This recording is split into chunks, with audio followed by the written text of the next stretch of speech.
Oh, get to that thing on that one. There we are. The rant. It's the last rant before Santa. It's the Racing Rant's end of year. End of year show. And for 2016. Gee, I'll be glad to see it in 2016. I've had a tough year.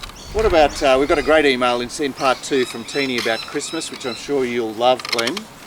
But, yeah, I read that. It was a good one, Teen. Look, the disappointment was the fact that we went down the wrong path with Randwick on Saturday. It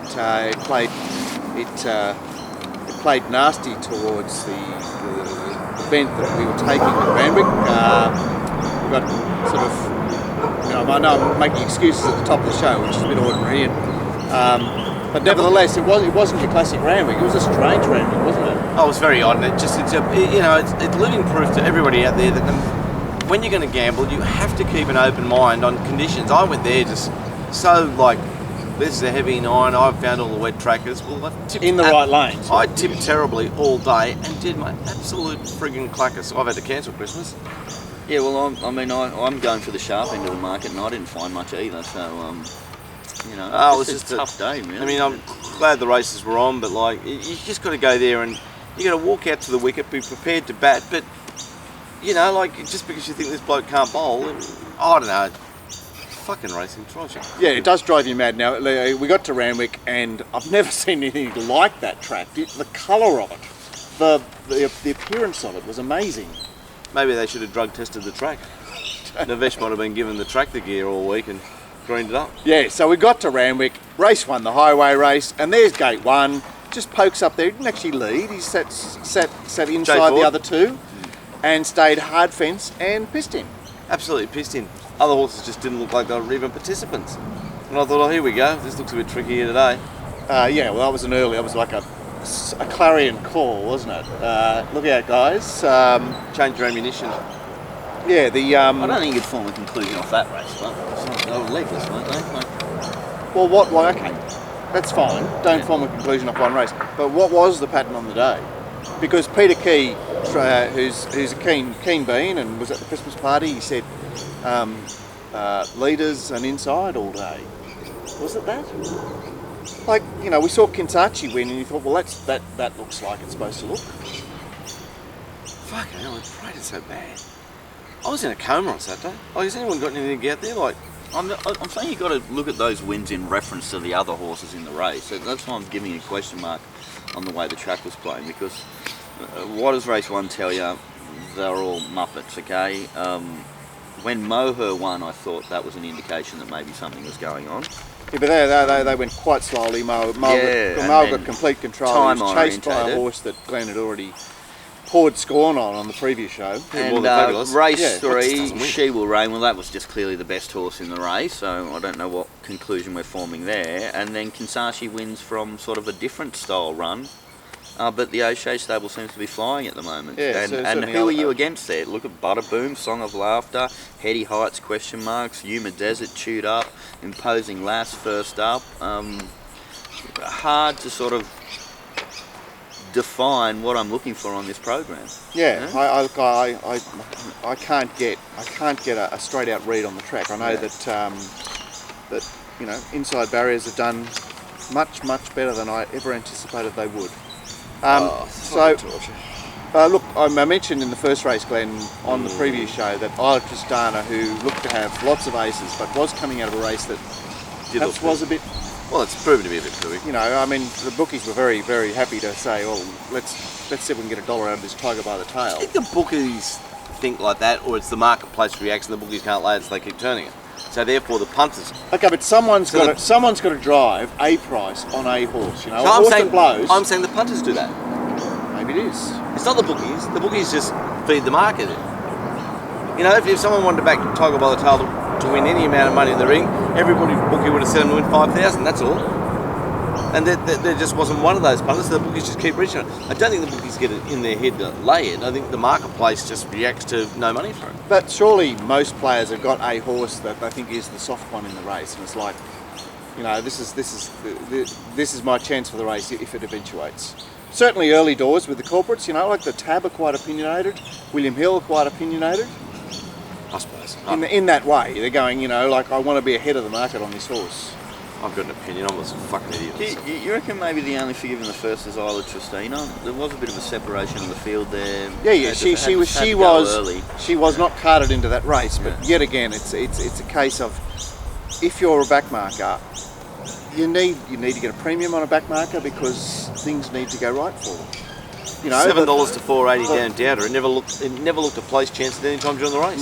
No. There was Thompson behind Isla Tristana and just in what he would have thought was the right spot at the 800, and then just never ever.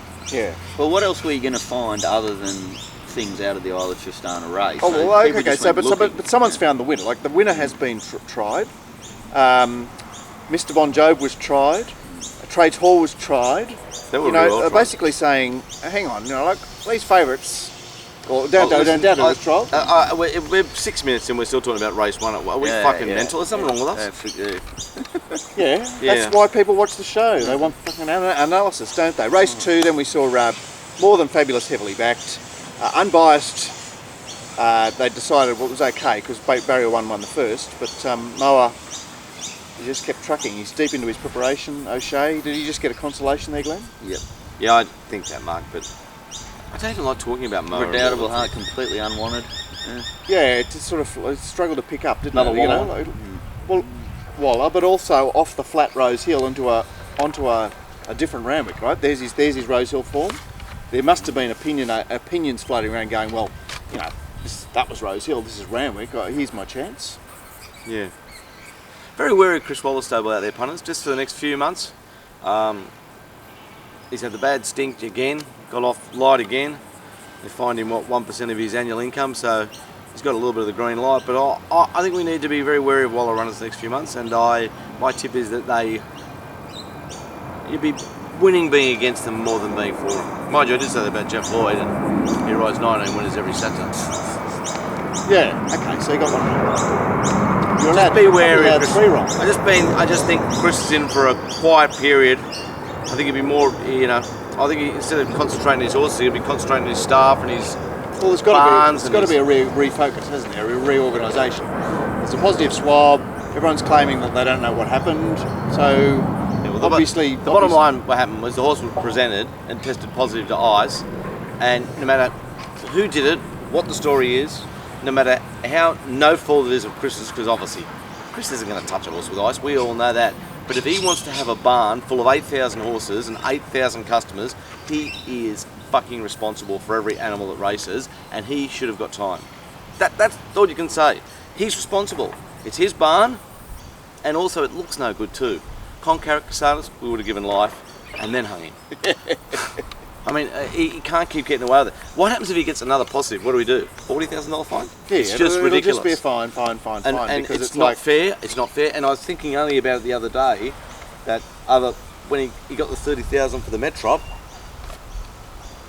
like he still won the Metrop with opinion. Yeah, I know. But going forward, that didn't come out for ages. What about the owners of opinion having a horse that should have been straight into the Caulfield and Melbourne Cups and wasn't? Okay, so that's a problem. But you're going to look at a parallel, because let's say it's a big corporation, I don't know, maybe they're a fast food chain or something like that. Yeah. One of their employees, I don't know, put some poison in a burger or something like that, Yep. and somebody dies. See, the parallel there would be you're going to shut the whole multinational corporation down. Yeah, so what they're thinking, Glenn, is they're thinking about the owners, right? So Chris has got 8,000 horses, or however many horses he's got. That's a lot of owners. That's a hell of a lot of owners. So it's a lot of staff. And well, everything. put it in this perspective, okay? Chris earns $2 or $3 million a year. He's responsible. He gets a horse to the races with illegal substance. Fucking third or fourth time, whatever. He gets fined $30,000. I say I don't care about jockeys. I got fined $10,000. Now I've got no income. Look, that's absolutely ridiculous. But put it in what I'm saying perspective. is, let's look at the parallel. Put it in perspective. I should have been fined $50 and said, Glenn, pull your fucking head in. Yes. Fair enough. You're quite right, guys. I did apologise straight away, but I lost $120,000 a year in income. I got fined $10,000. I'm basically a week away from living under a park bench. And what I did compared to, and all I did was express an opinion under the very rights of freedom of speech, which we should all just stand up and die for. Boys at Gallipoli ran over the hill because they said, fuck these commie bastards, we want our generations to have freedom of speech. Oh, hang on, 80 years from now, Oh, that poor bastard Glenn Pollard said, I don't give a fuck about Hold on, jockeys. the first one and was- the bottom line is, deep down, whilst it's just not that bad a comment. I know. And I got fined 33% of what Chris Waller got fined. And I got my whole income taken away from me. Well. And I'm fucking cast because of it. And they want to fucking stewards. They fucking ever talk to me again, bring me in about fucking anything. I'm allowed basically for life to turn up the races with syringes hanging out of my arms, full of fucking heroin, ringing J Mac of a morning, every other fucking jockey, and not one steward should ever fucking even breathe on me for what happened to me, compared to what happened to Chris. Instead of sticking the needles in your arm, could you put them in a I should be horse? full of fucking Could you gear, put them in an odds fucking favourite? stabbing horses, fucking robbing bookies. I should have a green light for fucking ever for what they did to me. And I've only got to look at the stewards walk past me. They're that embarrassed. Yeah. They just fucking give it to me. And here's Chris. Oh, Mr. Waller, it's your fourth fucking time. I reckon the gear horse full of fucking gear. We'll just 1% income fine. It's just fucking wrong. Glenn, that is life. We have been in the racing game for a long time, and the jockeys that always got pinched, like big time, Well, the small bastards. yeah, it's because the big ones are too big to fail. And so the global financial crisis comes along. Well, the banks, and the brokers, they get bailed because we can't have them falling over. We can't have Chris Waller falling over. I mean, we can. So he's got the green light. He's got the green That's light. the perception. Yeah, but I mean, they're So if he has another positive, are you saying what? He gets the fine again? Yeah. That's got to be wrong. Yeah, it's wrong, and You don't want to express too and much. It's our society. And I was thinking about Anthony Gardner the other day. I don't think it's wrong. I think about the tennis player the other day. I just think the lower guys should get less as well. That's what I'm saying. You shouldn't string up your Konkara Kastanas. Let's talk about the tennis player. They want him to come in, don't they? And talk. Why should he? And why do they want him off? He's just a bloke, and he's saying, no, I don't want to talk about it. All right, well, don't come again. I'd like him to. I'd love to see him get some legal fucking help. So your argument with too big to fail. Well, how are you assessing the J Mac situation? In what way?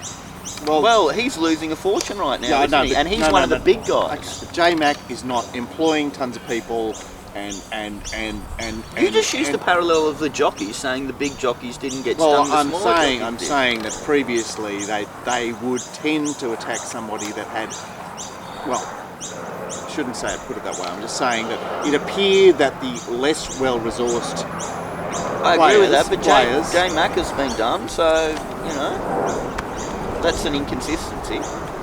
Yeah, that certainly doesn't prove my. But what about tennis player? Why should he have to come in? He shouldn't have to come in. I don't think he should. And why were they allowed to warn him off? What's he done? As you say, I think that would be open to subject to challenge. If he challenged that, he'd have to win.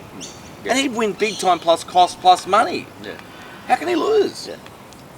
And basically everyone that garroted me was just, the more I hear about it, it's just all ex-jockeys' wives. Why does they put the little tie on Johnny and race him off to school? Now make sure you believe in freedom of speech, little Johnny. Oh, except for Glenn Pollard, he's a fuckwit. It's just all wrong. No, it has to be classified as hate speech, does it? Or I don't think yours. Well, you're not allowed to hate people. I fucking hate everybody. So what does that mean? I can't stand people. Yeah, all they need to do is back reference all your data, and you've definitely Best found fucking innocent. scene I've ever seen in life is fucking Clint Eastwood in that Dirty Harry movie, and the bloke said, "What about Mexicans?" Because he hates everybody, and Clint says, "Especially Specs." Like, how funny is that?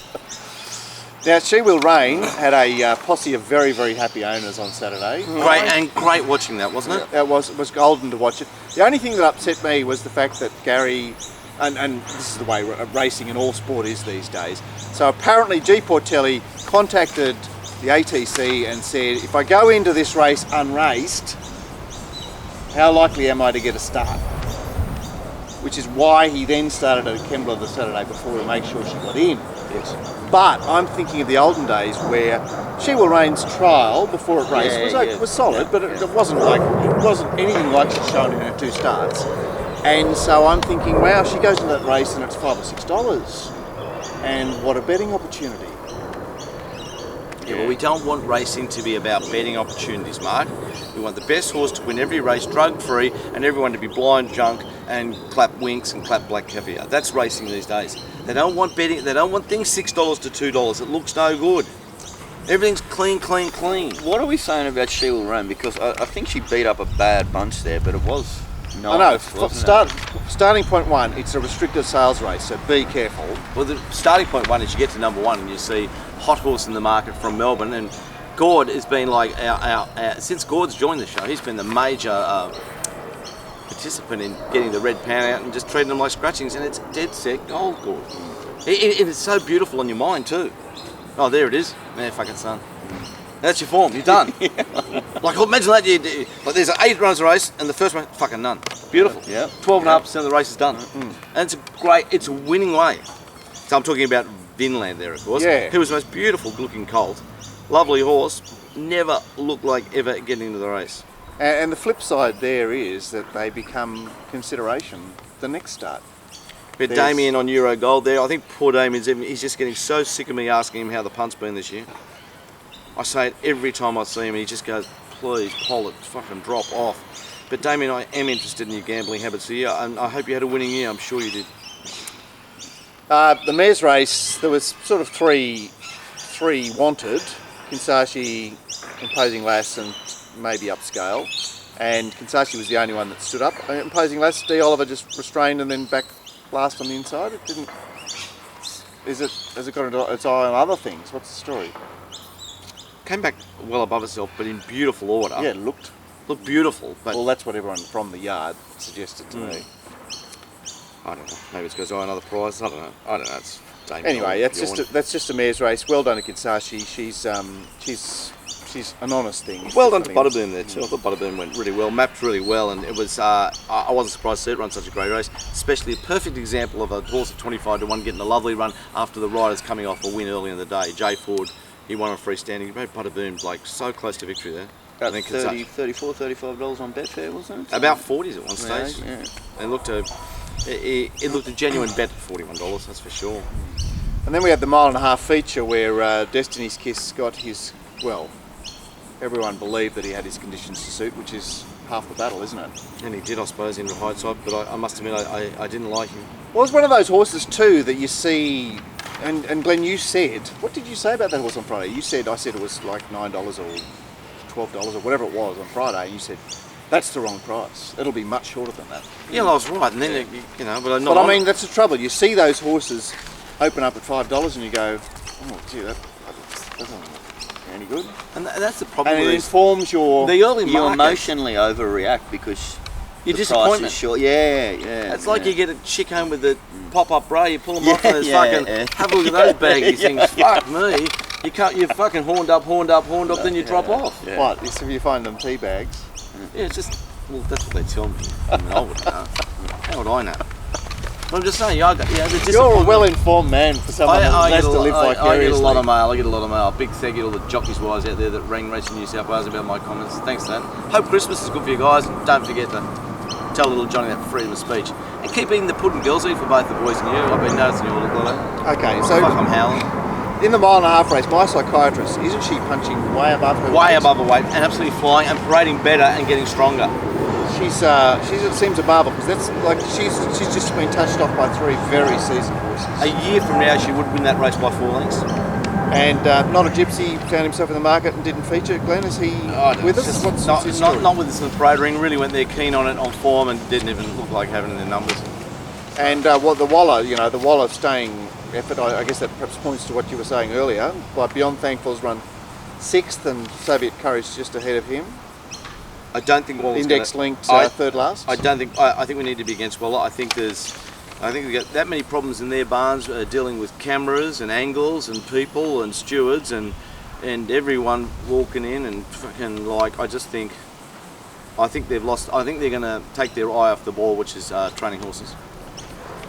Okay, the Inglis Sprint, the 3-year-old race, which lost its favourite Super 2 in the gates. Barrier 1 beat Barrier 2 and the times were notably poor. Anything to work with there? I was surprised what an average looking type Manuel was comparing how well it went. Also, Melbourne pen job and then didn't parade well. It ran 3rd. I thought it was unbelievably good effort. I was surprised about Miss Debutante getting to $10 on the fair and $8.50 in the ring. And running accordingly. Running accordingly. I was surprised how Flash Vivian tracked up and was just like, look, to have them covered at the 600 and then just never found a yard. And Sort of typified the day, didn't it? it was just awful. Mental day, just. But you were very strong for Genito on Friday, but B. Abdullah rode her perfectly. Rode it perfectly. Of course I wanted it. And I had a little bit of insight with 1 minute to go before the race. Barry Forrester said, "What's going to win this?" And I went, "Calanda's going to win this." Yeah. It's like, okay, I've been shaken out of my reverie earlier in the day. This is a horse that I could have found, but like never was going to find from gate 2. We ended up drawing gate 1. And yet it's the city runner. It's had 2 city runs back. It's had a 1200 metre run where it's been up on the speed. It's come back to 1100 at home. Bishen pin the tail on the donkey. Pin the tail on the donkey. And Bishen riding so well at the moment. I think we mentioned the show a couple of weeks ago. Like, he's really back. And keep following. He's just going to ride winner after winner. That's right. Well, Greg Kolovos needs to triple the rider payment for Francesco on Friday night. You know, there's Bishen just presenting the horse, isn't it? It was just unbelievable. It wasn't going to win. Question for you, Mark. How much did Barrier 1 or Barrier 2 affect your price assessment of Calanda? It led me to find other horses in the race that I would normally have been harder on. So Calanda was there. So you found like an extra 30% there or something like that? Yeah, I'm just kinder to horses that I think are... things you're going to have 14s, you thought you might have had 25s. And then therefore you've got to find... And they all add up, and I and then you're going to push figure in my head. Well, I think 30. No, it's not that, but it might be 12. Yeah. You know, if it's 1 or 2% in 6 or 7 runners, it can't get to 30. Yeah. How can it get to 30? I'm not saying the price is just coming off that particular horse or the percentage. No, but I'm just saying, say it's 25s to 14, so it's 4% to 7% or 6%. It's 2% in 5 runners. It equals 12. It can't be 5 runners 25s to 5s. Yeah, you but can't I'm saying, get to 30. So do we put that 10% on the price of the horse, that one particular horse that we're being? But you might smooth it out with 2 runners. Yeah, so I'm saying there could be a smooth out factor. There's a smooth out factor in every life. Any jockeys wise out there want to send me some money for Christmas so I can eat? That'd be a nice smooth out factor for the old Glenson. Big hello to the jockeys wise, aren't you? Jockeys, gay boys. The highlight of the Villiers for me, Glenn, was actually being in the parade yard with you and seeing the foam that was coming off Fabrizio. Well, it paraded like a skunk the whole way through. Wow, yeah. It wasn't just hot, it wore. I don't want to say what it did, but it went bad. It wasn't in my numbers. Keen has been to be against it. And of course, the first quaddie this year I've never taken with Fabrizio left out, and every other quaddie I've taken the year where I left Fabrizio out, it lobbed Melbourne, Sydney, wherever, and threw me out of the quaddie. Quaddie's only paid 64,000. I would have got it on my ear. I would have got it so easy. Calanda, Sense of Occasion, the Monster, Sabino Speed, like you just get that. It's only paid 64,000. The old Glenster, there he is again. What I was surprised about with Fabrizio is, I mean, it was slightly weak late, but there wasn't a pushback from the mounting yard, really, was there? It was 258 at one stage on the fair to lay, and not priced with me. Yeah, and so we're in the mounting yard, and Fabrizio's just walked out, and so even these novices. Nick Ashman goes to interview Gay. Gay, how has Fabrizio returned from Melbourne? He's so relaxed, Nick. And I'm thinking, is that what I just saw? Yeah, I know. Well, Gay's answers are always the same. You know. By the way, that was one of the most obvious ones I've seen since being out there. But that horse just wasn't. The horse was a rat bag. Yeah. And I was so keen on it. So Gay tells a million punters that the horse is relaxed. Oh, well, I mean, everyone, look, the million punters all know that Gay is going to say that. So, okay, but buyer beware there. Yeah, okay, but like, can Mr. Van Guest or Miss Waterhouse, can you come in and explain your comments?